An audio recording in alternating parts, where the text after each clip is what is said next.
Bueno. Por fin es viernes, por fin es viernes. No, yo quiero seguir trabajando. ¿Puedo trabajar sábado y domingo? ¿No hay problema? Sigue trabajando, pero el viernes es viernes siempre. Hacemos el programa sin Claudia. Ningún problema. Tú feliz. Doble tiempo para Jorge. Bueno, vamos a lo primero. Lo primero de lo primero es... Lo primero es lo primero.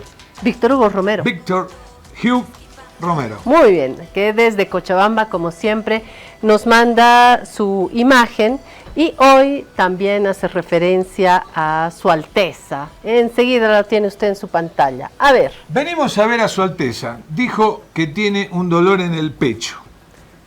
Solo era una metáfora. Bueno, y ahí están los enfermeros o las enfermeras. Bueno, vos que sos la traductora, a ver cómo es. Claro, un dolor en el pecho, pensaban que era realmente algo para atenderse en el hospital. No, pero dice que solo es una metáfora.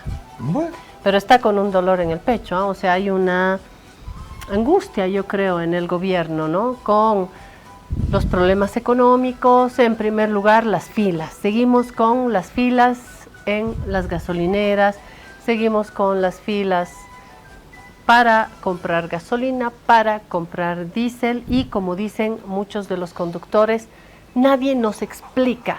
Y estamos acá sin fin de semana, sin volver a la casa, sobre todo choferes, gran parte varones, que están gastando su vida en las filas para la gasolina y para el diésel. Pero no solamente hablamos del transporte, hablamos también de la gente que está desde la mañana hasta muy tarde en la noche haciendo filas. Ese es un primer problema. Por eso el ministro de Economía se compró un auto eléctrico. Ese es el otro que continúa este debate. Ha explicado el ministro de Economía, ha emitido un comunicado, pero parece que no alcanza para comprender y justificar esto que ha sucedido, ¿no? La compra, si declaró o no declaró a tiempo, qué pasó con el crédito, dónde está anclado este crédito. Dice que es un crédito particular, que no es un crédito sobre un banco. ¿Quién le vendió? ¿Por qué hubo este error de los 50.000 cuando este vehículo cuesta todavía más? Entonces ¿se declaró o no se declaró a tiempo? ¿Cuánto pagó realmente? ¿Por qué ese error en el documento que registra la venta? ¿Qué es lo que vendió? ¿Qué es lo que compró? ¿Y qué es lo que está marcado en su declaratoria, en su declaración jurada, más bien? Y sobre todo, ¿por qué esta compra en este momento? Creo que es un insumo que va en contra de lo que vive el país y sobre todo tratándose del ministro de Economía. Sí. ¿Hay una voluntad de politizar y de atacar al ministro?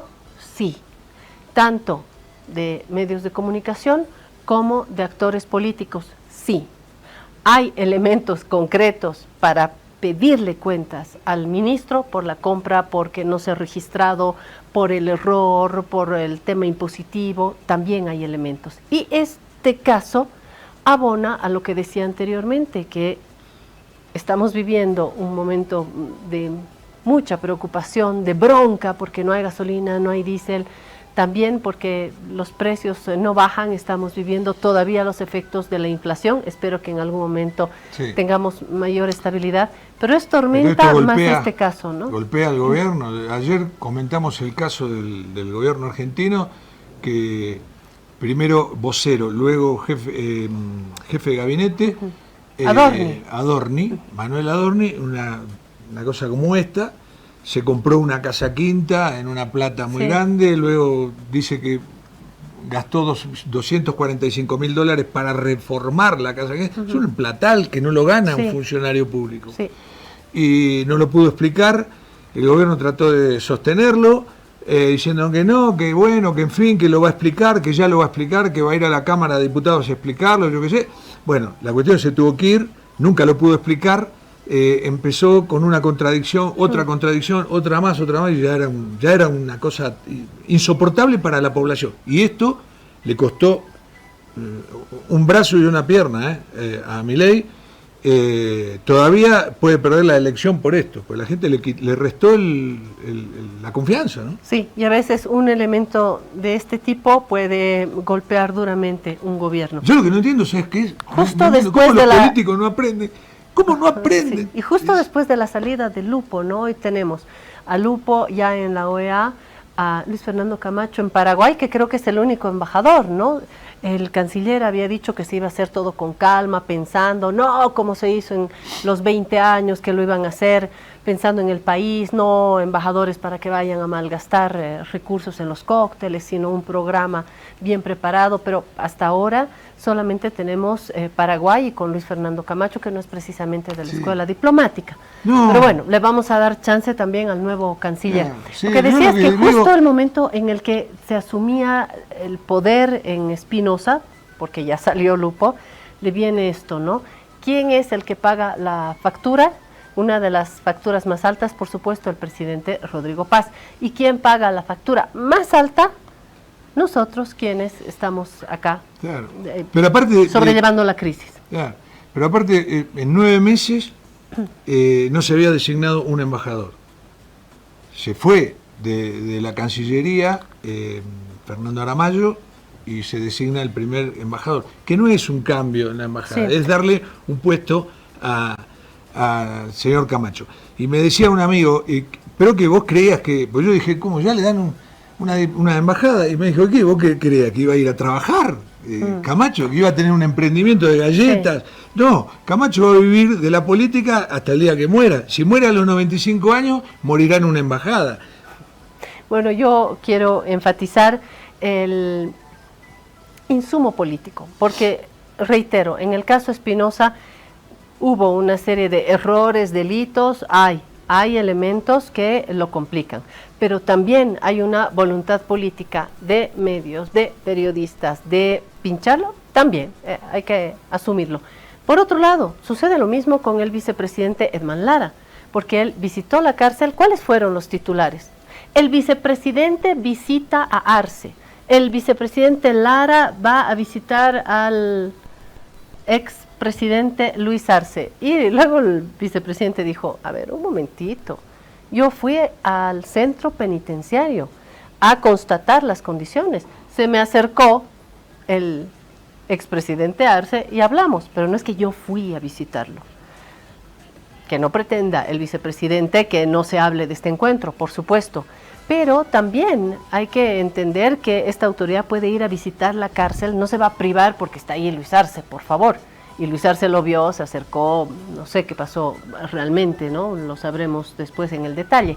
Pero me parece muy bien que una autoridad como el vicepresidente vaya a constatar las condiciones que se viven en los centros penitenciarios en Bolivia, en cualquier centro penitenciario.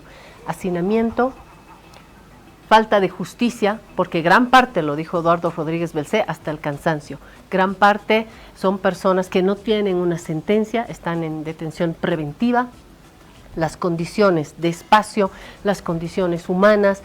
En la cárcel de San Pedro, gran parte está durmiendo en los pasillos, en los baños.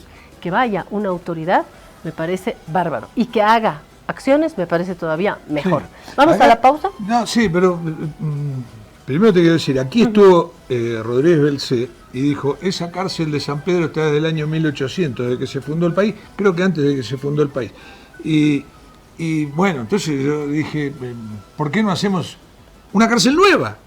¿No? Hay un montón, pero no nos vamos a llenar de cárceles. No, pero no se no hay que hacer cárceles, bueno, hay que reformar la justicia, no Sí. hay que llenarse de cárcel. Pero y si Juan mata a Pedro, ¿qué hacemos? Sí. ¿Lo mandamos a la cárcel? No, pero tenemos que pasar a un sistema que haga funcionar la justicia, porque detención preventiva te pueden salir telarañas en detención No estoy hablando de la detención preventiva. Es que gran parte de la población está detenida preventivamente. Claro, pero también gran hay una parte de realidad. esa población no tiene justicia. La cárcel Ese de es el San Pedro problema. es inhabitable. La ¿no? cárcel de San Pedro, acá cerca de nosotros, el Centro de Orientación Femenina, Labra, Chonchocoro, donde mires, Jorge, es un tema. Bueno, ya pero está. yo tengo otro tema que es positivo. Por favor, no, porque ya está acá Omar Velasco, ¿lo comentamos con él? Sí. Porque ha llegado corriendo Omar Velasco y quiero darle la bienvenida, invitarle una tacita de té. Enseguida volvemos. Si te resfrías, consigue alivio de día y descanso reparador de noche con Refrianex comprimidos día y noche. Refrianex, siempre contigo en cada momento. Días súper envidiables ya están aquí con el DPF de Prodem. Vamos a festejar 7, 9 y 10%. Para Bolivia viene lo bueno. 7, 9 y 10%. Con los días súper envidiables se ahorra contento. Ampliamos los días súper envidiables de Banco Prodem. Celebramos a Bolivia con tasas que hacen crecer más tu dinero. Del 20 de julio al 31 de agosto, abre tu DPF de Banco Prodem y recibes 7% a 181 días, 9% a 361 días y 10% a plazos mayores. Abre tu DPF de Banco Prodem en los días súper envidiables. ¡Y que viva Bolivia! Banco Prodem. Tasas de interés válidas del 20 de julio al 31 de agosto. Aplican condiciones. Esta entidad es supervisada por ASFI. Ahora estás viendo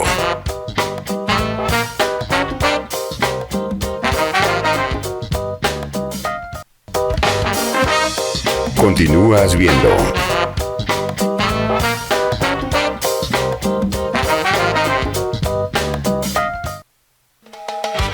Días súper envidiables ya están aquí con el DPF de Prodem.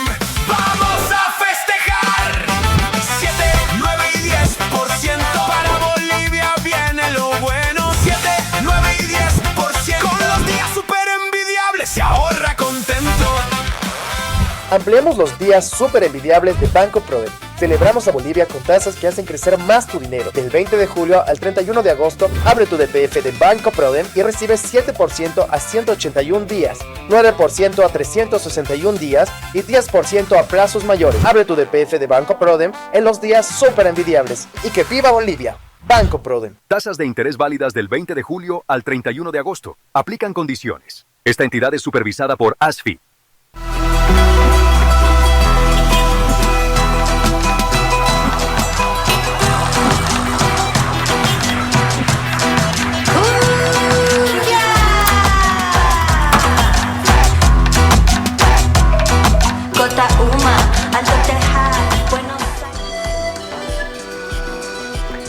Estábamos extrañando a Omar Velasco. Con sus horarios en la universidad no siempre hemos podido tenerlo cuando queríamos. Gracias, Omar, por estar acá. Ahora sí hemos coincidido y nos tienes que pasar tu horario de la universidad para saber en qué momento podemos estar acá contigo. Siempre queremos tenerte más tiempo de lo que se puede, en verdad. ¿Vos tomaste tu Refrianex? Tomé mi Refrianex y me falta todavía el de día, que lo voy a tomar enseguida. El amarillito. El amarillito, el azulito es para la noche. Porque estás resfriado. Sí, estoy saliendo de esto. Por eso yo no pude ir ayer, nos invitaron a esta feria de los quesos y los vinos. Un abrazo a Rolando Kempf, presidente de la Federación de Empresarios Privados de La Paz, que siempre es tan gentil con nosotros. El que fue es Jorge. ¿Qué tal los vinos y los quesos? Bien, contento. ¿Sí? Porque es más lindo pasar noticias positivas que negativas, ¿no? Y a veces no tenemos noticias positivas, pero esto de anoche fue muy bonito porque ahí tenemos cuando están cortando las cintas. Qué bonito. Sí, ¿qué fue esto? Está el representante de la FAO ahí. Claro, ahora lo vamos a nombrar. Pero ¿qué fue? Es la feria de vinos y quesos. Una feria de vinos y quesos en el Club de La Paz, que dura jueves, viernes y sábado, un mundo de gente, cantidades de stands, toda de gente del interior, del campo, que trae sus productos. Trajeron muchísimos vinos, licores, unos vinos riquísimos, baratos.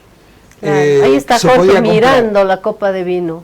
Ahí está, con emoción, y ahí está Rolando Kempf. Ahí está Rolando Kempf, porque Rolando Kempf presidió, digamos, el acto inaugural, dijo lo importante que es este tipo de emprendimientos para la economía del país. Ahí había, justamente había alfajores ahí, que compramos unos alfajores muy baratos y riquísimos, había quesos, había de todo. Ahí están mostrando los vinos, las procedencias de la finca Monarca. Todas fincas chicas, pero que fueron con todo un entusiasmo extraordinario a la feria. Me gustó mucho y ahí estamos, podemos acercarlo eso. ¿Y quién estuvo? Esto es importante. Estuvo Rodrigo Roubach, que es brasileño. Representante de la FAO. De la FAO. ¿Qué es la FAO? La Organización de las Naciones Unidas para la Alimentación y la Agricultura, ¿no? Y le pareció muy bueno eso también, así que bueno, felicitaciones a Rolando Kempf de la Federación de Empresarios Privados de La Paz. Con vinos y quesos ya me puedo ir a una isla desierta. Omar, ¿cómo has estado? Omar nos va a dejar, se está yendo a Uruguay, esa es la noticia de último momento, ha salido en CNN. Se va Omar Velasco a Uruguay a presentar su último texto. ¿Qué estás presentando, Omar? Bueno, primero muy buenos días, qué gusto estar aquí en el programa. Te invitaré a agüita, Omar.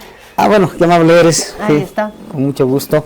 Y bueno, pues siempre agradecido yo, contrariamente, por tener la acogida aquí en el programa.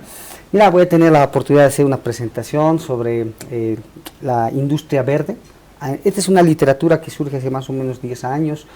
Hay la idea de tratar de conjuncionar un cambio estructural, o sea, es unir una agenda.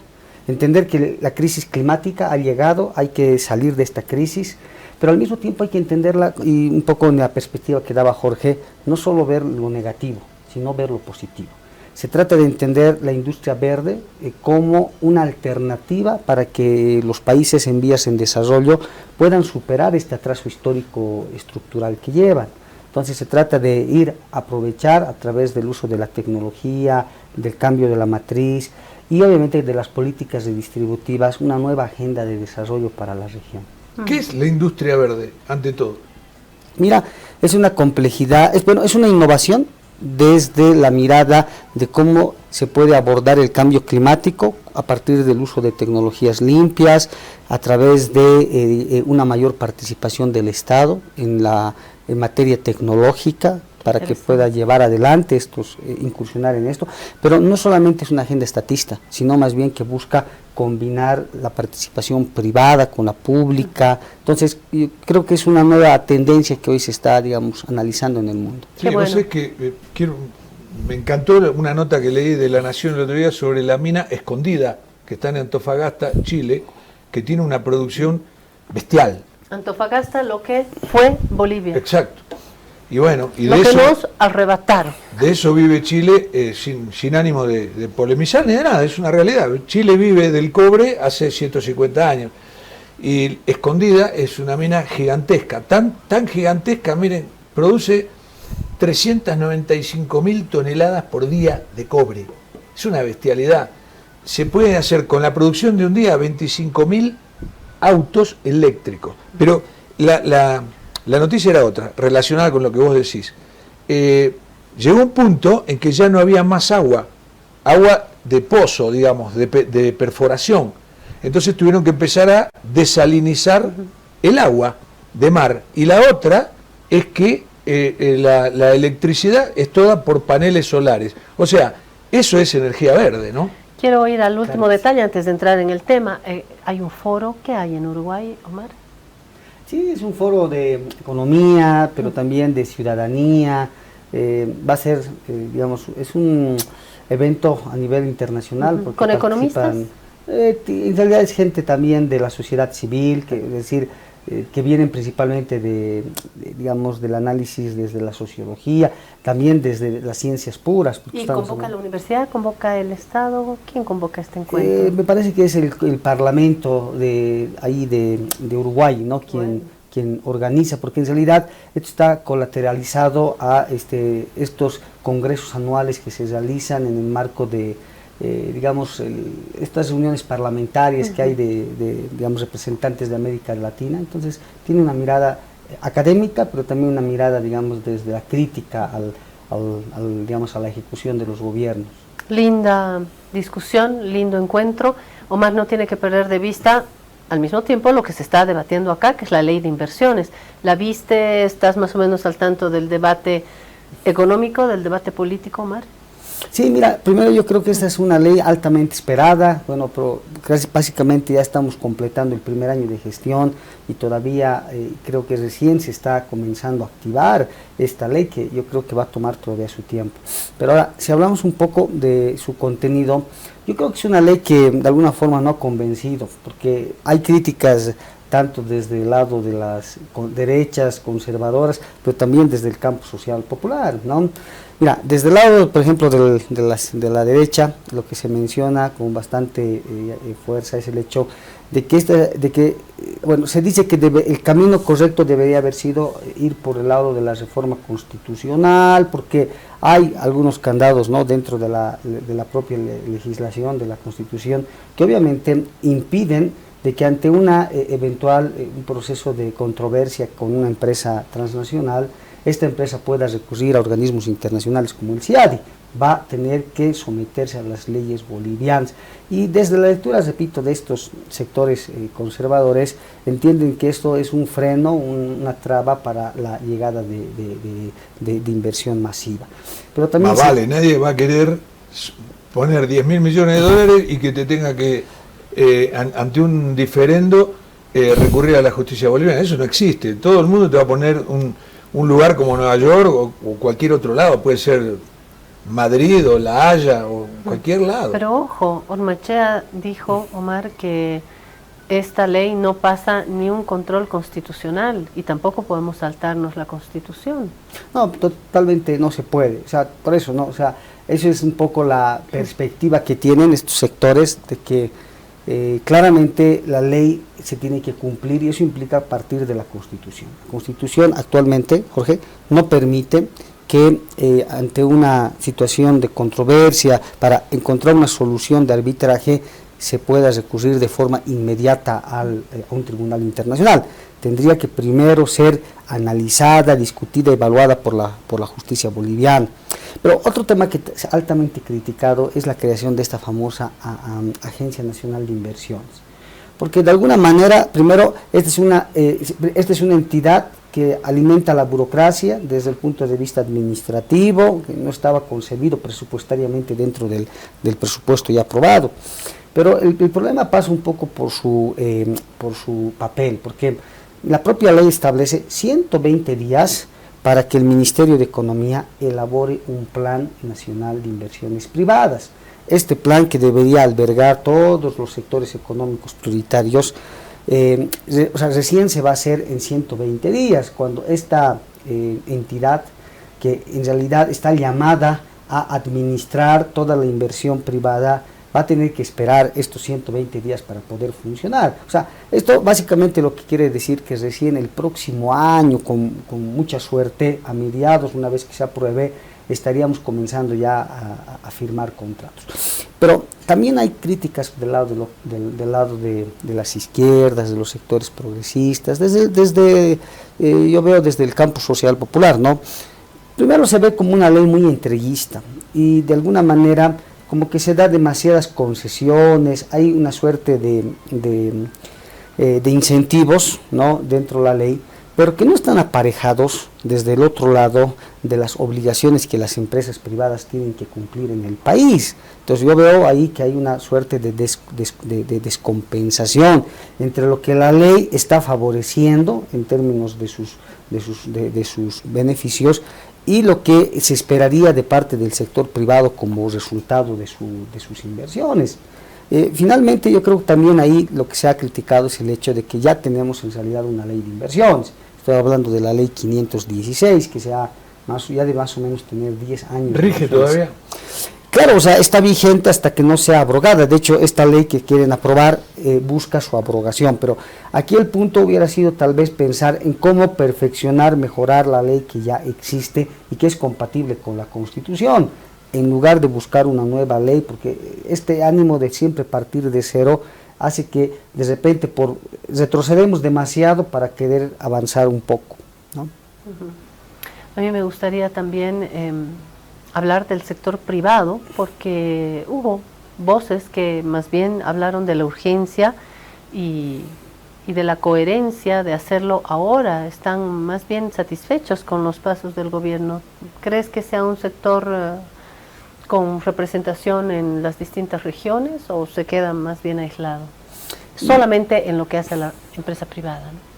Mira, y lo voy a decir sin miedo a equivocarme, esta es una ley que no se ha hecho para atraer nuevas inversiones al país. Esta es una ley que lo que busca es rentabilizar las inversiones pasadas en el sector privado. Y basta ver un poco cuáles son los incentivos y la estructura de reducción de impuestos, porque mira, ahí tenemos un gráfico, pero yo puedo estar explicando para que más o menos se entienda. Sí, vamos a poner nuestro gráfico. Mira, esta ley lo que permite primero es exonerar del pago de impuestos, del gravamen arancelario y el impuesto al IVA, sí, importaciones. Ahí está el cuadro. Sí, entonces ¿lo podemos acercar un poquito? Bien, un arriba más, ahora. ¿No? Ahora sí, arriba. Sí. Entonces comenzaba diciendo de nuevo, si una empresa quiere importar bienes de capital, no va a pagar IVA, no va a pagar gravamen arancelario, está exento del pago por 3 años, incluso se puede ampliar hasta 5 años. Pero el tema más fundamental digamos, de análisis es el tema del IUE, ¿no? El impuesto a las utilidades. ¿Qué es lo que dice la ley? Y aquí el cuadro nos ayuda a entender muy fácil. Fíjense, mira, una empresa que se va a construir una especie de matriz de desempeño. Esta matriz de desempeño que le explico en un rato, lo que mide es cuántos puntos acumula cada empresa para poder ser sujeta de disminuciones en deducciones, claro, del IUE. Y tiene que llegar a 54. Mira, no, mínimo 40. Cuando tú llegas a 40, Jorge, tienes una disminución de 25%. Cuando llegas a 55, te bajan 40% el IUE. Llegas ahí, dice 70%, te bajan 60% del IUE. Y la alícuota más alta te bajan 80% del IUE si tú logras alcanzar un porcentaje de 85 puntos, ¿no? Pero, ¿cuáles son los criterios en realidad que se evalúa? Y ahora sí podemos ver un poco más abajo la explicación. Mira, de partida, si una empresa crea empleo, hay que ver la primera columna, que son los criterios. Mira, si tú creas empleo, tienes 20 puntos. Si generas divisas, 15 puntos, valor agregado 15, innovación 15 y así sucesivamente. Proveedores 10, impacto regional 10, sostenibilidad 10 y reinversión 5. Exacto. Ahora, ¿cuál es el tema? Mira, para empezar, una empresa formal obviamente va a crear empleos formales. O sea, ¿qué quiero decir con esto? Ya las empresas parten con 20 puntos por el simple hecho de generar empleo formal, ¿no? Porque esto es una ley, ojo, que no discrimina. Se instala, abre una oficina y ya está generando empleo. Y ya tienes 20 puntos. Ojo, esto se aplica tanto para las empresas nuevas, pero también para las empresas actuales. O sea, si ya tenía, digamos, 50 empleados. Eso va a reconocer la ley como empleo formal, ¿no es verdad? A eso hay que sumarle el hecho de las exportaciones, porque si tú eres una empresa exportadora, por ejemplo, de soya, o eres exportadora de minerales, tienes ya otro 15% automático. O sea, si tú vas haciendo las cuentas, o sea, tú necesitas, o sea, fácilmente una empresa agroexportadora que genera empleo formal y exporta divisas, ya tiene 35 puntos. Ya arranca con 35 de entrada. Claramente, mira, aquí esta es una ley muy generosa, y haciendo los cálculos, he hecho ahí unas estimaciones. Bueno, el dato inicial es de que más o menos el rango de puntos que tienen las empresas agroindustriales en el país está entre 66 puntos y 85, y el dato de 81 está equivocado, y el de minería va entre 54 y 73, y el del sector hidrocarburífero entre 70 y 86. Omar, para explicarle a nuestros televidentes, cuanto más puntos suma la empresa, menos paga. Exactamente, la alícuota es más baja. Entonces, ¿qué pasa? Abre una oficina, pone 2 empleados, ya tiene 20 puntos. Si una empresa de una agroindustria exporta algo, cualquier cosa que exporte, ya tiene 15 más. Sí. Son 35. Entonces empieza a bajar la alícuota de lo que va a pagar de impuestos. Sí. Mira, la alícuota deducir 80% del IVA, que hoy es 25%, equivale que una empresa esté pagando, una empresa petrolera o agroindustrial esté pagando 5% de alícuota efectiva del IVA. O sea, las alícuotas es una reducción de impuestos importante. Tremendamente fuerte. Y luego vamos a comparar con el caso argentino, porque yo tengo ahí, digamos, un análisis bastante interesante de cuáles son estos contrastes. Pero, de nuevo, o sea, lo que esta ley lo que nos está mostrando es que aquí los grandes ganadores con la implementación de la ley de inversiones, en principio, la nueva, son la que está esta nueva ley que está presentando, van a ser los actuales productores de soya, actuales productores de mineros y también las empresas petroleras que ya están asentadas en el país. Esta no es una ley que está en principio buscando la llegada de nuevas inversiones. Entonces, yo veo ahí, claro, que hay una suerte, digamos, de maña. Claro, el que ya está no tiene que invertir nada. Ya, claro. Él va a decir, yo ya invertí. Y a riesgo cero tú tienes esa ganancia. Pero ¿qué es más? A ver, 2 ideas adicionales. Primero, tú puedes tener una deducción de impuestos del IVA más o menos de un 60% sin necesidad de tener, de asegurar que los dólares vuelvan al país, sin necesidad de asimilación tecnológica, sin necesidad de un compromiso local con el desarrollo regional, porque cuando tú ves las ponderaciones las ponderaciones más bajas, obviamente son probablemente menos prescindibles para las empresas. Entonces, eso les da, por supuesto, a las empresas mayor margen de maniobra. Pero, repito, esta no es una ley que, primero, te garantice la llegada efectiva de dólares al país.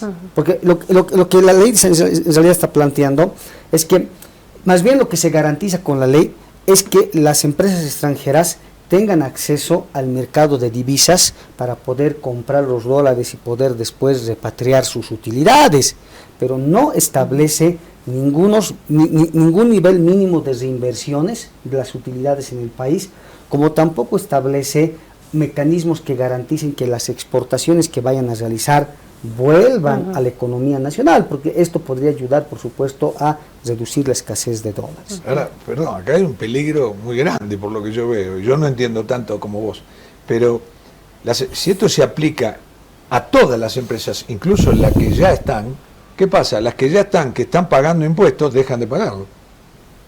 Exactamente, lo que tú vas a tener es que en el tiempo va a haber una caída muy importante del impuesto de la recaudación. Claro, el gobierno no necesita eliminar el impuesto a las utilidades o bajarles la alícuota a las empresas nacionales. Volviendo a lo macro para terminar, porque quiero hablar de las colas y de los dólares también. Omar, ¿tú crees que se necesite hacer un trabajo en la Constitución, sí o sí, para poder dar paso a esta ley, o podemos hacer algo sin abrir la Constitución?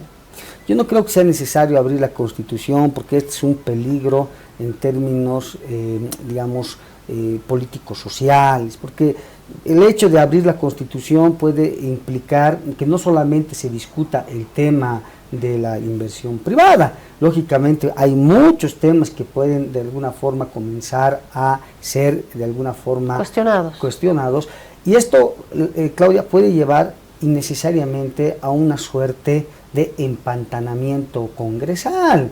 Cuando, aquí hay que decir una cuestión con total claridad. Hay necesidad de que haya inversión privada en el país, por supuesto, porque esto es parte también de la estrategia de reactivación económica. Pero yo no creo de que la solución vaya en realidad favoreciendo hoy a los sectores productivos que en el país ya están funcionando.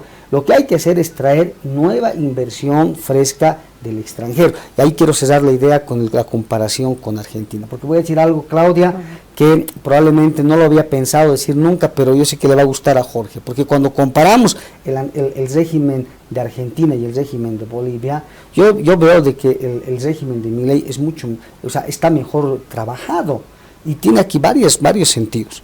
Primero, en el caso en el régimen RIGI que se llama el régimen de... El RIGI. Claro. Régimen de incentivación de inversiones. Mira, la ventaja que tiene ese régimen es que primero te establece mínimos de inversión. Tú tienes que invertir 200 millones o más para poder ser beneficiario de estas políticas. Segundo, hay lo que se llama la inversión temprana. 40% de esa inversión la tienes que concentrar durante los 2 primeros años de ejecución de los proyectos. Entonces, claramente eso genera primero un flujo nuevo de recursos a la economía, genera reactivación inmediata porque se está comenzando a producir recursos nuevos.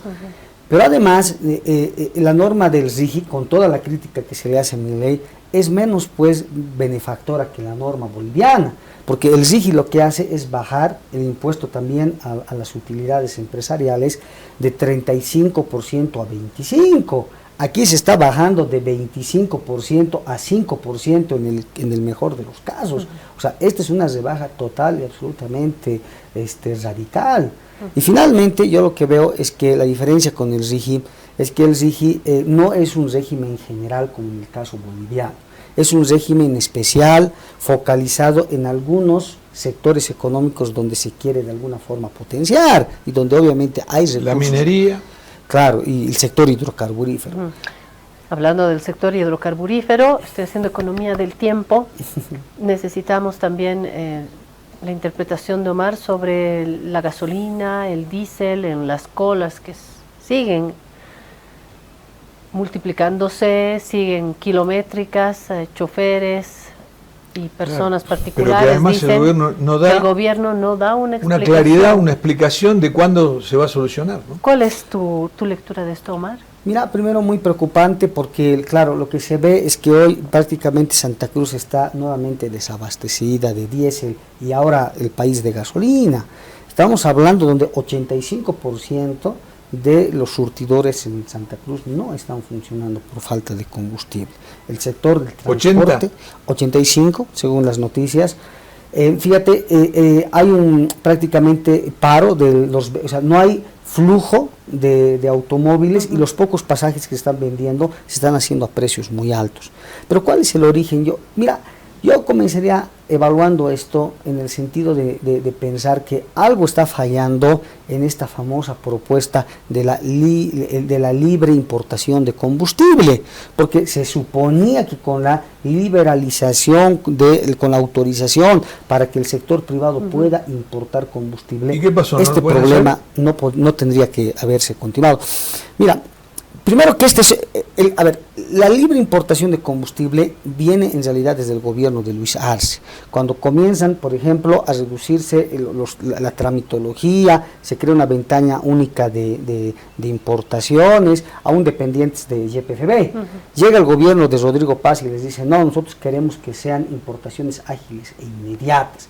Entonces, de alguna manera, este era el gran pedido del sector empresarial del Oriente, que el Estado les deje importar su combustible de forma directa. Pero lo llamativo, lo contradictorio, es que ahora es este mismo sector el que le está pidiendo al gobierno combustible. Mira, yo tengo aquí dos grandes hipótesis. La primera tiene que ver con el hecho de que hay pues hoy todavía una subvención a los combustibles muy grande. Por eso esos empresarios a los que le habían dicho, importen ustedes, sí, claro, cómo no, pero no, se lo piden al gobierno porque viene es más barato, claro. Viene subvencionada. Mira, hay dos subvenciones. Primero está la subvención en el precio, porque hoy tienes tú un barril del petróleo que está por arriba de los $80, siendo que el precio congelado para la economía en el presupuesto estaba en 65. Más o menos tú tienes ya de por sí una subvención casi del 40% por la diferencia de precios internacionales.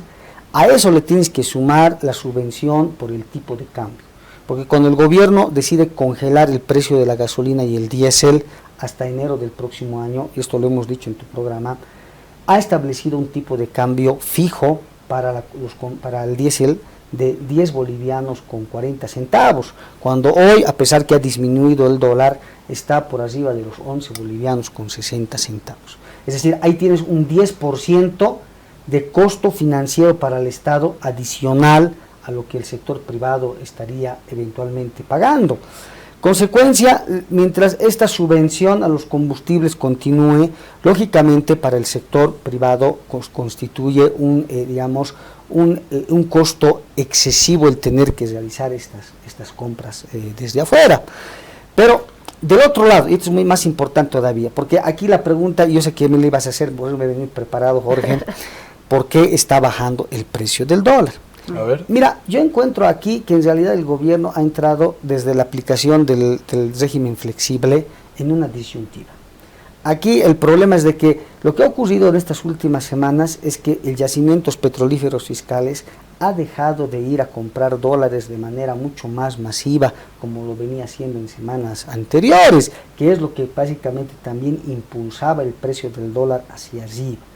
Claro, entonces aquí el gobierno tiene pues este conflicto de interés.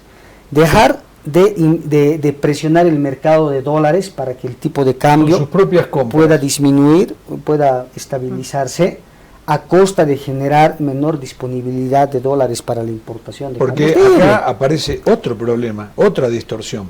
El Estado compra el combustible al exterior en dólares y luego lo cobra acá en pesos. Este es el problema también. Es decir, se va quedando sin dólares, ¿no? Claro, y en el tiempo... Pues yo voy a cargar combustible y lo pago en bolivianos. Y así pasa. Y por eso te digo, y tú pagas por doble, el gobierno pierde por doble partida. Pierde porque estás vendiendo combustible más barato de lo que al privado le cuesta, y pierdes porque mientras el dólar esté por encima del precio fijado en el mercado interno, eso genera un doble costo para el sector público. Pero repito, ¿no? En este contexto, de alguna forma, lo que el gobierno ha tratado de evitar es que este elevamiento del dólar continúe. Entonces, ha reducido la presión, por supuesto, de compra de dólares en el mercado interbancario, y eso obviamente ha ayudado a moderar, a mostrar esta disminución. Pero este efecto se puede estirar ¿hasta cuándo? ¿Cuál es el escenario futuro? Mira, eso es interesante. El gran riesgo que se viene hacia adelante es que estamos entrando en un periodo donde la zafra, ¿no? El periodo, digamos, que abarca el cierre del periodo de la cosecha de invierno y la siembra de verano, en realidad ya está retrasada en un 50%, ¿no?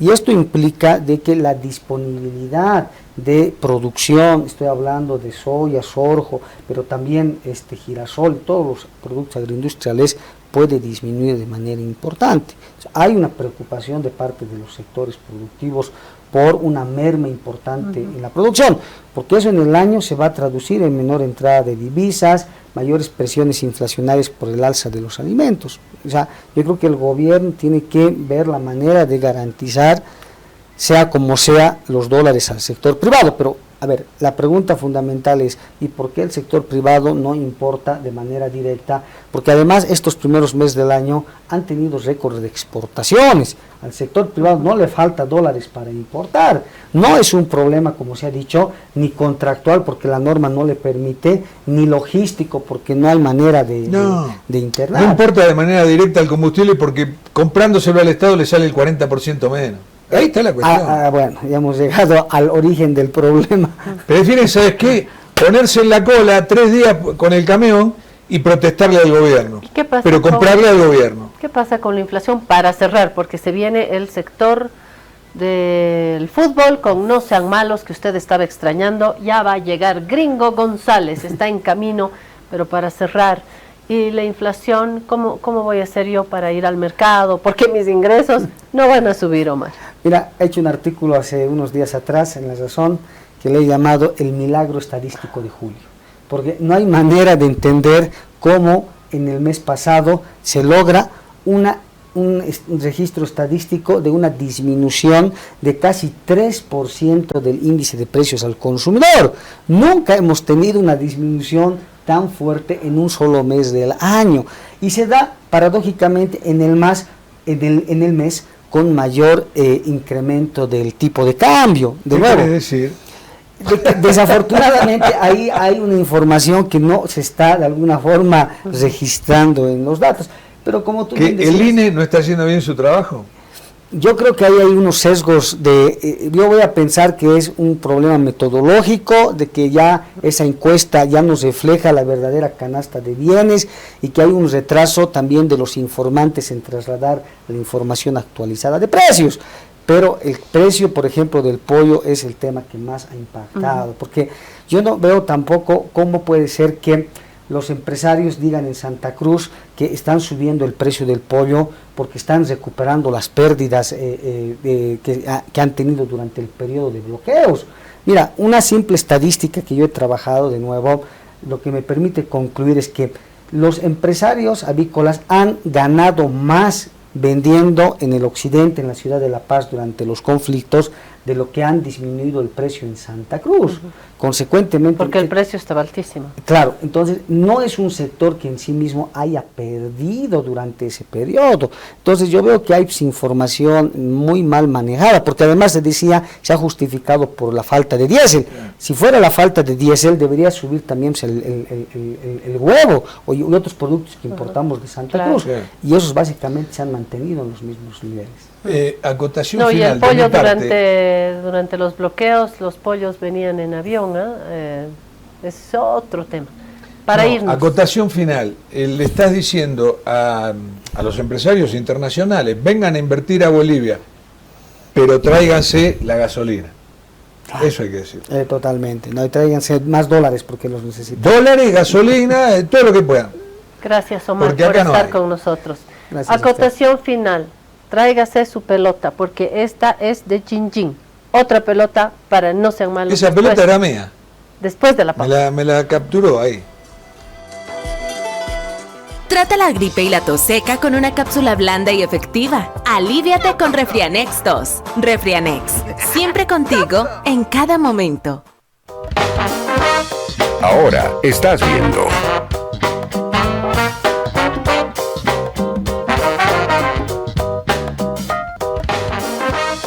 Continúas viendo.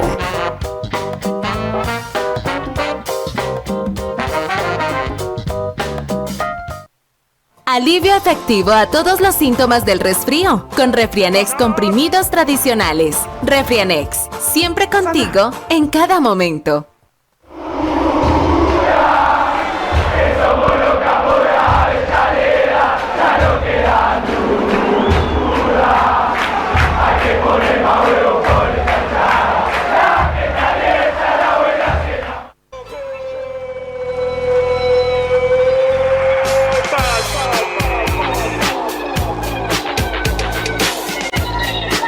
Bueno, estamos acá con Gringo González, nos dejaron el último segmento de la semana para el fútbol. O sea, lo más importante queda para el último. Y lo vamos a conversar con nuestro queridísimo amigo Gringo González. ¿Cómo vas, Gringo? Bien, Jorge, todo bien, todo tranquilo. El fútbol, ¿cómo es lo menos importante de lo importante? ¿Cómo se define? No, eso es de Valdano. ¿Cómo era? Es lo más importante de las cosas menos importantes. Sí. Y creo que está muy buena. Sí, muy buena. La definición. Muy certera. Sí. Cierto. Qué cosa, ¿no? Lo de Valdano. Jorge Valdano es un exjugador, exentrenador, también fue directivo, fue vicepresidente del Real Madrid, pero básicamente es un filósofo del fútbol, ¿no? Sí. Escritor, tiene un montón de libros, y ya eso lo revelaba cuando era muy chico. Ya de él, porque él cuenta que su papá murió cuando él era muy chico. Era de Las Parejas, un pueblo de la provincia de Santa Fe. Vos lo debés conocer, sí, porque esa zona la dominás. Sí, bastante. Son esos pueblos lindos, ¿viste? Sí. Que hay en el interior, de pueblos gringos, ¿no? Y él dice que iba a la peluquería a cortarse el pelo, y viste que en la peluquería te ponían el gráfico. Claro. Y la Goles, esa es la revista para que la gente se entretuviera mientras esperaba. Y dice, cuando me llegaba el turno a mí, yo le decía, no, que pase otro. seguir leyendo. Seguía mirando la revista del gráfico. Un genio. Yo, ¿sabes qué destaco mucho de Valdano? Que me gusta, por supuesto, en su faceta ahora actual, es un gran conversador. Sí. Entrevista, por ejemplo, hizo un par de programas de entrevistas, no sé si viste alguna de las entrevistas que hizo, estaba en Brasil, por ejemplo, Claro. entrevistando, ¿no? Claro. Y es un deleite verlo, escucharlo, cómo habla, porque no es la entrevista típica donde le formula una pregunta y él desaparece. Él participa, enriquece la Es una charla. conversación. Es un gran conversador. Son Valdano. conversaciones con Valdano, que ha hecho unos libros, tiene maravillosos. Bárbaro, Los bárbaro, cuadernos de Valdano, yo bárbaro. tengo varios. Escribe muy bien. Escribe muy brillante, bien, ¿no? sí. Y todo, obviamente, fue a la escuela, no sé si llegó a ser más que la escuela secundaria, porque ya de jovencito empezó en la primera de Newell's, Claro. ¿no? Pero, y después ya se fue, a los 20 años ya lo compró el Alavés, de ahí pasó al Real Madrid, qué sé yo. Claro. Entonces no tuvo tiempo a lo mejor de ser un profesional, pero ha leído. Y no ha se lo leído. recuerda, digamos, por su faceta futbolística de gran manera, pero fue un extraordinario jugador. Hizo un gol en el Mundial de México, por ejemplo, que lo define, ¿no? Como un tremendo ¿En la final? jugador.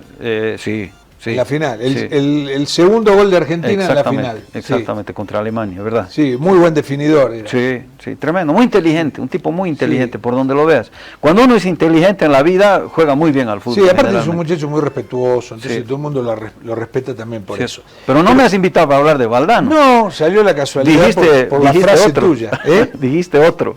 Sí. Otro norte había por acá. No, estábamos comentando el Mundial, entre las muchas cosas que dejó una muy importante, que es la figura de Infantino, de Gianni Vincenzo Infantino, un abogado suizo-italiano de 56 años que es el presidente de la FIFA desde el año 2016, ya ha cumplido 10 años.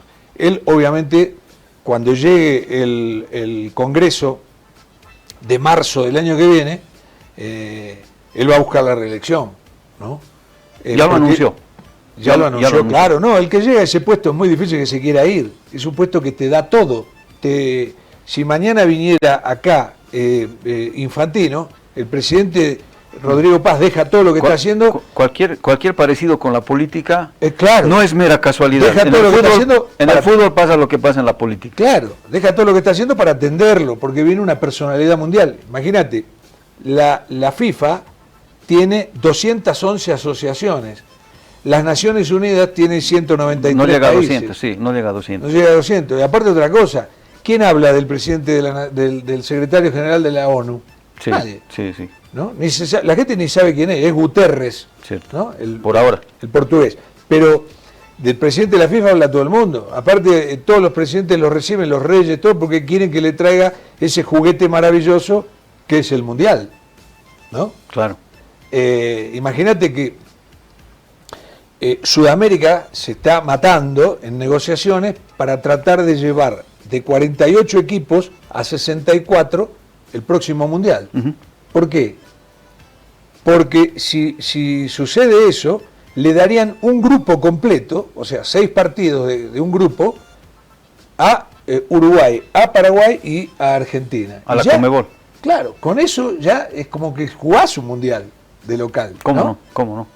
Imagínate que te dan a Bolivia un grupo, el grupo C del Mundial que viene, Claro, y juegan España, te digo cualquier Claro. cosa, ¿no? España, Senegal, Corea del Sur y Bolivia. Claro, olvídate. Eso sería la locura total, ¿o no? Total. Ahora, yo te hago una pregunta, tú tienes tantísima experiencia en estos ámbitos, has escuchado tanto, has leído tanto, digo, ¿Infantino está ahí por el poder o por la plata? ¿Qué tiene más Infantino, poder o plata?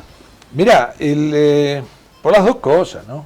¿Que van a la par, tú crees? Te ¿O da hay una un vida poquito más? maravillosa, ¿no? ¿Cuánto gana Infantino, por ejemplo? ¿Se sabe o no se sabe? Sí, más o menos se sabe. En este momento no sé cuánto, pero yo me acuerdo, Blatter.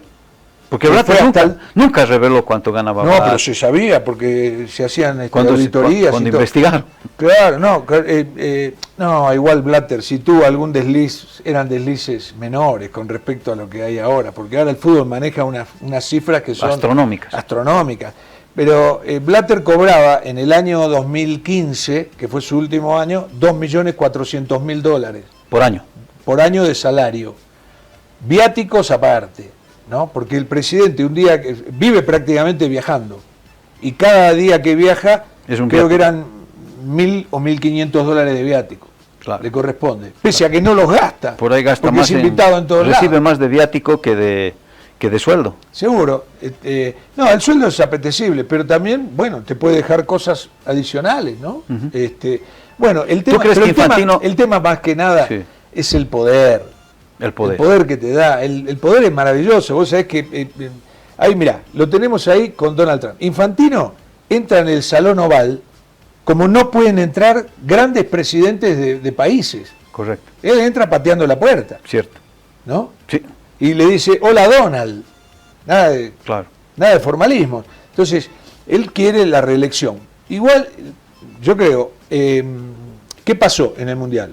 Su cercanía con Trump, que es un personaje totalmente cuestionado en el mundo, el hecho de que tome determinaciones en consulta. Sí, le damos el Mundial del Sub-20 a Corea. Bueno, hay que consultar con el equipo, ¿no? Con el comité ejecutivo. Bueno, ese tipo de decisiones, la desenvoltura, yo creo que el desenfado con que se maneja como presidente de la FIFA, como dueño del fútbol mundial, han causado un escozor. Y además de eso, unido a que él anunció, sin avisarle a nadie, que iba a privatizar el 20% de la Copa del Mundo. La Copa del Mundo es un negocio que ustedes lo habrán visto. Una entrada, y no una entrada a escondidas en un rincón, oficial, reventa oficial, porque ahora hay reventa oficial. Una entrada para la final salía $39.000 y había 85.000 en la cancha, ¿no? Claro. Y tal vez no era la más cara. Entonces, y además hay 1000 cosas. La televisión, los patrocinantes, ¿no? ¿Qué más? Una locura de plata. Muchas todo cosas merchandising, lo que te dé la gana, todo. Lo que quiera. Ha vendido derechos la FIFA, pero a todos. Él es un gran comerciante, Infantino, ¿eh? Sí, ojo. Tal cual. ¿Y qué pasa? Ese hecho de querer vender, de privatizar el 20% de la Copa del Mundo, cuando no hay ninguna necesidad, porque la FIFA gana fortuna. Mismo Infantino dijo que esta Copa del Mundo le dejaba $12.000 millones limpios a la FIFA. Imagínate, 12.000 millones. Puede vivir, ¿no? Un tiempito la FIFA. ¿Qué te parece? Y eso que da plata, pero a rajas hincha. Ahora bien, ahí lo tenemos con el principal, yo no sé si decir enemigo, pero que es el principal impulsor para que de destronar, sacarlo a Infantino. ¿Por qué? Es el presidente de la UEFA. Claro, se llama Aleksandar Čeferin, es esloveno, abogado, igual que Infantino, otro pez gordo. Que no es que Čeferin quiere agarrar la FIFA. Él no, él anunció que ahora termina su mandato en la UEFA y se quiere ir a su casa. Y él va a hacer campaña contra Infantino. Pero la campaña está hecha porque se lo están pidiendo además los países europeos. ¿Por qué? Europa, no nos engañemos, puede que sea justa o razonable la idea de los europeos de querer sacar a Infantino. Yo eso no voy a entrar en discusión, pero hay una realidad. Europa quiere el poder. Europa quiere el poder total del fútbol, deportivo, económico, de todo tipo, ¿verdad? Yo te pregunto a vos te acordás cómo era en el año 58, en el año 62, cómo eran los mundiales? ¿Cuántos equipos había? Claro, bueno, la FIFA era presidida por un inglés, primero. Stanley Ruse. No es poca cosa. Y segundo, claro, los mundiales que se jugaban con 16. ¿Y cuántos había europeos? 2/3 eran europeos, 12. 13 eran europeos, ¿no? 75% llegó a tener Europa, claro, de los cupos mundialistas. Es más, en el año 66 no le dieron ni un cupo al África, y el África hizo una rebelión. Y se jugó en Inglaterra, ¿no? Se jugó en Inglaterra. Claro. No había no fue ningún claro. Ahora, la pregunta del millón es la siguiente. Y por esa rebelión le dieron un cupo a partir del año 70, que fue Marruecos. De acuerdo. Pero ahora vamos. Si la idea de la UEFA es quedarse, agarrar la presidencia de la FIFA, ¿quién está en condiciones de hacerle frente a Infantino? ¿Quién sería la figura? Todavía no hay un nombre. Čeferin no va a ser, está claro. No, Čeferin dice que él no. Yo escuché, no sé si escuchaste tú, creo que lo sacó el Corriere della Sera, un periódico de Italia, de Shams. ¿De Shams? Sí. Me llama la atención. Didier Deschamps, el actual técnico de, no sé si sigue siendo técnico de Francia. No, acaba de terminar el Mundial y él terminó su contrato. Eso no él. Claro, es Zidane. En algún momento se acercó Platini. ¿Te acuerdas de Platini, obviamente? Que Claro. estuvo ahí muy metido con Blatter y todo. Claro. Pero, Bueno, pero Platini fíjate, tenía una cosa directriz, no sé, De ¿no? acuerdo, Una imagen. Pero ahora para yo te hacer. pregunto una cosa, considerando que a João Avelange, que era brasileño, lo sucede justamente Blatter, que era suizo, y que se suponía que un suizo iba a jugar a favor de Europa. Pero no. Pero el tipo no lo hizo. No. O bueno, ¿Por qué? Primero porque, a ver, vamos a ver, en 1974, 1 de julio, inolvidable, João Avelange, brasileño, rompe con toda la historia de la FIFA. Un brasileño, un sudamericano, accede a la FIFA. Y no fue un presidente cualquiera. no, de acuerdo. Era un presidente que tenía una personalidad Claro. avasallante. Y estuvo Claro. 24 años, hasta Claro. 1998. Y deja a Blatter, que era su pupilo. Entonces, Blatter había sido su alumno. Blatter ya había lo había despojado de lo europeo, Avelange, ¿no es cierto? Sí, pues tiene que haber pasado eso. Claro, porque pero fue lo aparte- menos europeo. Claro, Blatter, pero ¿no? aparte había otra cosa. Blatter estaba muy direccionado por Rondona. Rondona El iba, presidente de la AFA, ¿no? iba, golpeaba la mesa. Entonces Blatter no tenía la personalidad para contrarrestar. Pero fíjate que a Rondona. que a Blatter lo sucede Infantino, que es doblemente europeo, si vale el término, que es suizo e italiano. Pero es la cosa y menos europea. Y se desmarca de una manera Pero increíble. tremendo. O sea, Entonces, Europa ¿quién te pierde. garantiza que si lo pones a Deschamps no te va a hacer lo mismo o a No cualquier se otro sabe. europeo? No se sabe, porque es una cosa muy curiosa, es muy bueno lo que vos decís. En el año 74 Europa pierde la manija del fútbol mundial. La tiene políticamente, la tiene deportivamente, la tiene económicamente. Está bárbaro, todo lo mejor está en Europa. Pero quieren la FIFA, porque la FIFA es la que determina las cosas grosas. Claro. ¿Y qué pasa? La pierde con Avelange y nunca más la pudo recuperar. Pensaron que con este Infantino que venía de la UEFA, Claro. ya está, Ya está. agarramos la manija de nuevo. Claro. No, Infantino está casado con una señora árabe, vive en Miami, se codea con Sudamérica y con los árabes. Y África, Y con los africanos. en África lo aman. Y con los africanos, y les da cosas. Entonces los europeos se vuelven locos y quieren sacarlo. Ahora bien, vamos a mostrar un cuadrito, le voy a pedir a los muchachos de producción. Mirá, esto es, vamos a ver acá. La FIFA tiene 211 miembros, ¿no? UEFA 55, África 54, Asia 46, CONCACAF 35, la Oceanía tiene 11 y la más chiquita de todas que es CONMEBOL que tiene 10. Bien, estos son los 211 miembros de la FIFA. Vamos al otro cuadro que tenemos, vos fíjate, en este cuadro, contra Infantino está la UEFA 55, la asiática, 46, CONCACAF que tiene 34, en realidad, ¿por qué le ponemos 30? Son 35, pero México se abrió. Ya. México dijo, nosotros no estamos contra Infantino, estamos a favor de Infantino. Bueno, le quedan 135. Y después, con Infantino está la CAF, ¿no? Que tiene La africana. africana, que tiene 54.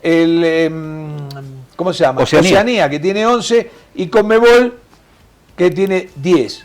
Son 76. Estaría perdiendo por goleada. Así es, así hoy parecería. Infantino. Pero. Primero, México hay que contarlo, que México es muy importante, ¿eh? Cuidado. Es muy importante. México hay que contarlo para Infantino. Ya hay uno más. Luego, dos países asiáticos ayer, que son, uno es Qatar, y el otro ahora te lo voy a decir, que se me va. Dos ya dijeron que Con países Infantino, árabes con Infantino. están con Infantino. ¿Qué pasa?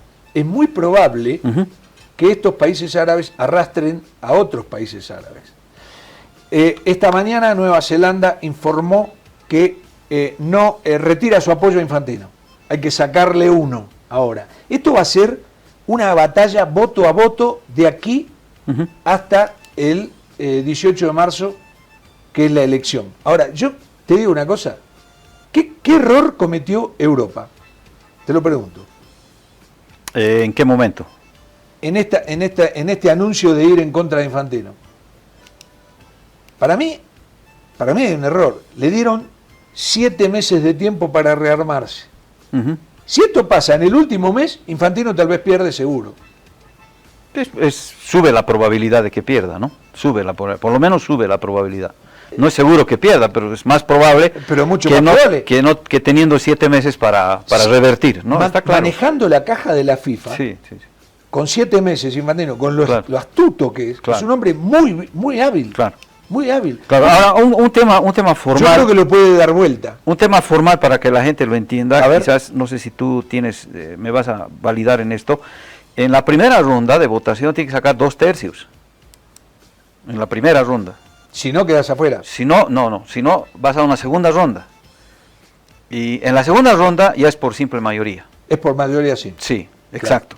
Entonces, cuando estamos hablando de 211, ¿cuántos son 2/3 de 211? Son, ¿qué? A ver, no sé si tienes ahí la calculadora. Yo la verdad es que no hice el ejercicio. Pero estamos hablando de fácilmente, ¿cuánto? ¿De qué? 8 por 3, 24, no, 75 más o menos. ¿Cómo 75? Son 70. 70. 70 es un tercio. 71. Estaríamos hablando de 2/3, tendrían que ser 140. Sí. 140. No, pero entonces ya no puede ser 2/3. No, tiene que ser 140. Fíjate qué pasó en la votación. Pero si uno gana si tiene 140, el otro no lo tiene, entonces ya le gana. Vos decís para pasar a la segunda vuelta. No, para ganar la elección tienes que tener 2/3. Mínimo. 140, sí. Si nadie llega, fíjate, si nadie llega? para que quede más claro, en la elección del 2016 en Zurich, cuando justamente gana Infantino, ¿verdad? Tenía enfrente a 3 rivales. No sé si tú lo recuerdas. Sí. Ali bin al-Hussein, el de Bahrein, que segundo. Salman bin Ebrahim al-Khalifa, que creo que es uno que está por ahí de pronto compitiendo de nuevo, Jérôme Champagne y Gianni Infantino. En la primera vuelta votaron en total 203, porque habían algunos que estaban inhabilitados, tuvieron algunos problemas. 88 votos obtuvo Gianni Infantino en la primera ronda. Y 88 obtuvo el otro. Y 85 al-Khalifa. 85. 27 Hussein y 7 Champagne. Fueron a la segunda votación y en ella Infantino logró 115 votos. 115 votos. Y bin Ebrahim 88. Hussein 4 y Champagne 0. Claro. Entonces ganó Infantino. Claro. Acá, ¿por qué nosotros nos interesa este tema? ¿Por qué nos interesa este tema? Acá vale decirlo, ¿no? Aclararlo. Porque es fundamental para Sudamérica saber quién va a presidir la FIFA. Nosotros, los sudamericanos, nuestro único poder es el fútbol. Por eso era fundamental que Argentina ganara. Era extraordinario, es importante que haya llegado a la final, pero hubiera sido extraordinario que ganara el Mundial. ¿Por qué? Porque si un sudamericano gana los 2 mundiales consecutivos, los últimos 2 mundiales, nosotros vamos y golpeamos la mesa. Claro. Y decimos, queremos más cupo, queremos más plata, queremos más representación, tenemos fuerza, somos los mejores del mundo. Pero no, queríamos que pierda Argentina. Bueno, está bien. Ahora, ¿cómo se llama? Si gana Europa, no existimos. Para Europa no existe Sudamérica, como existe únicamente como semillero para ir a buscar jugadores. ¿Es así? Salvo que aparezca otro caso como el de Blatter o como Infantino, que Pero siendo no europeo los tipos... No, esta vez ya van a tomar recaudo. No, esta vez no creo. Yo creo que esta vez van no a se les tomar a alguien escapa. muy europeo que no... Un radical, digamos. Un radical, que claramente va a poner los puntos. La pregunta del millón, otra de las preguntas del millón, ya son varios millones de preguntas, la plata, ¿no? Yo estaba revisando justamente este gran trabajo de Andrew Jennings, es un periodista inglés que escribió Juego Sucio, y habló justamente sobre varias elecciones en las cuales todo se definía poniendo. En el caso de la elección esta en la que gana Blatter, por ejemplo, él cuenta cómo llegó plata del Golfo. No especifican de qué país del Golfo, pero ya del Golfo. Pero está claro donde se jugaron mundiales, claro. Pero bueno, llegó plata del Golfo y esa plata se distribuyó de a $50,000, habían fajos de 50,000, de 100,000, etcétera. Y bueno, se votó Y ese día sucedió, ¿no? Y lo cuenta justamente Jennings, tomando los testimonios de las propias víctimas de esa situación en la que se manejó todo con dinero. Está en el capítulo 10 del libro Juego Sucio, si alguien tiene la posibilidad de buscarlo, leerlo. Asalto a mano armada de nuevo se llama el capítulo, y cuenta la historia, ¿sí? Cuenta la historia de un señor que se llamaba Lennart Johansson. Claro, sueco, presidente de la UEFA. Exacto. Gran tipo, lo conocí. Él candidateaba para ser presidente de la FIFA, ¿no? Y él perdió con Blatter. Él perdió con Blatter. Esto fue en junio del 98 en París, ¿sí? Fue la plata lo que definitivamente volteó la tortilla, y así lo sugirieron todos los del entorno de Johansson, pero no aceptó Blatter. Blatter dijo no, yo no acepto que digan semejante barbaridad, ni él ni su entorno. Pero estaba claro que ese día definitivamente habían votado con la platita de por medio. Se hacen se cuentan una serie de testimonios, ¿no? Episodios como el de Haití, por ejemplo, o de otros, que incluso le habían jurado a Johansson que iban a votar por él. 2 días antes le habían jurado, mirándolo a los ojos, vamos a votar por ti. Pero el momento de la votación, claro, la votación es secreta, digamos, pero igual se sabe al final cuando se suman los votos. Más que mal se sabe. Mal que mal se sabe, ¿no? Entonces ahí el tipo se dio cuenta y dijo, caramba, qué terrible. He aprendido una lección, dijo él cuando terminó la elección. Y claro, cuando lo agarraron al señor Blatter, después de esa elección que estaba tan cuestionada, tan sospechada con un tema económico, él simplemente salió corriendo y dijo, el partido se terminó, los jugadores ya se fueron al vestuario, no tengo nada que responder. Se abrió de piernas. ¿Qué te iba a decir? Vos sabés que, hablando de votaciones... ¿Va a haber plata ahora o no? En marzo. Claro. La plata que va a correr ahí, pero no tengas ninguna duda. En el año 2018 se elegía la sede del Mundial 2026, el que se acaba de jugar. Había 2 contendientes, eran Estados Unidos, Canadá y México, y el otro era Marruecos. Generalmente las confederaciones dicen vamos a votar en bloque. ¿Por quién estamos? ¿Por Estados Unidos, por Marruecos? Sudamérica eligió Estados Unidos, México y Canadá. Bien, vamos a votar. Y resulta que cuando van allá, el representante de Brasil, el presidente de la Confederación Brasileña, aprieta el botón de Marruecos. Él no sabía esto, esa no era secreta. La votación. Claro, qué grave. ¿No? Y sale en el cartel electrónico, Brasil vota a Marruecos. Brasil vota a Marruecos. Se armó un lío, imagínate, un escándalo. Pero ¿cómo? Si nosotros dijimos que íbamos a votar para Estados Unidos, México y Canadá. No, pero yo como Marruecos nunca fui sede de Mundial, voté para Marruecos. La dibujó. Pero estas cosas pasan, claro, pero siempre. En este caso, en estas elecciones. En estas elecciones hay un par de elementos que es bueno puntualizar. En el 18 de noviembre cierra la fecha para que se inscriban los candidatos. Sí. Porque hay que recordar que Infantino ha sido reelecto 2 veces. Y fue por aclamación, porque no se presentó nadie. Claro. ¿Verdad? Entonces lo aclamaron y dijeron, vamos, Infantino, un aplauso y ya, ratificado presidente. Ahora, probablemente no pase eso, porque hasta noviembre, hay que estar atentos, ahí vamos a ver si definitivamente se van a inscribir o no. Va a tener contra Esta seguro. vez sí, no como las 2 anteriores. No, bien. va a tener contra seguro. Número 2, otro detalle. No es que Conmebol decide, por ejemplo, Conmebol o los asiáticos o los africanos deciden, vamos a votar todos por Infantino o todos contra Infantino y todos hacen exactamente lo mismo. No es así.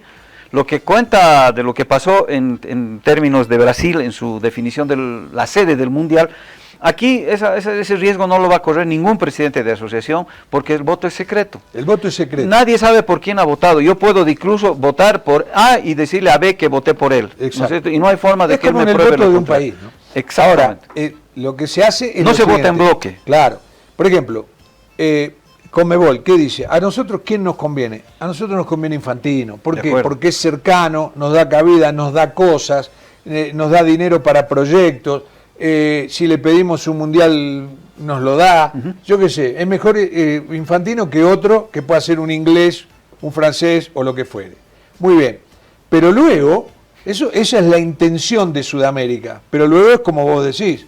Claro. Por ahí va el representante de Ecuador y vota al europeo pero en Europa por alguna razón que nosotros no sabemos. En Europa es más dramático porque probablemente Alemania, Francia, Inglaterra, España coincidan en Sí, ciertos coinciden elementos. seguro. Pero yo me pregunto, ¿qué? Te digo, todos esos países que eran del viejo bloque de la Unión de Repúblicas Letonia, Socialistas, Lituania, Moldavia, Macedonia, no sé qué, Andorra, ¿ellos qué van a hacer? Para mí, esos no van Va a ser difícil. Esos no van a ser causa común con todos los de la UEFA, con los mandamases, que son los que vos nombraste. Y ahí es donde va a ir Infantino Ahí va a ir Infantino. Además, hay una cuestión geográfica.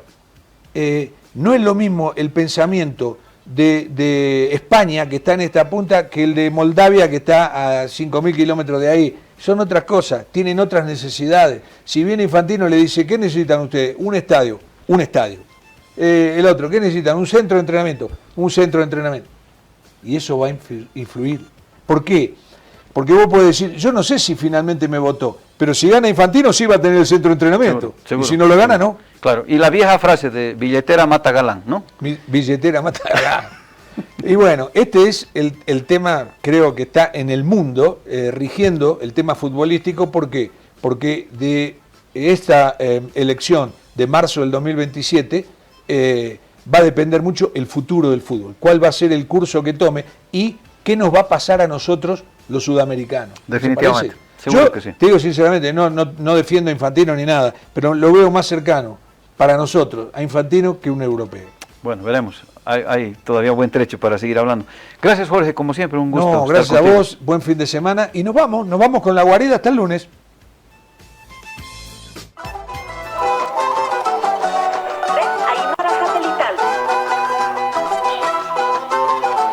Primer plato, Radio Cutipa.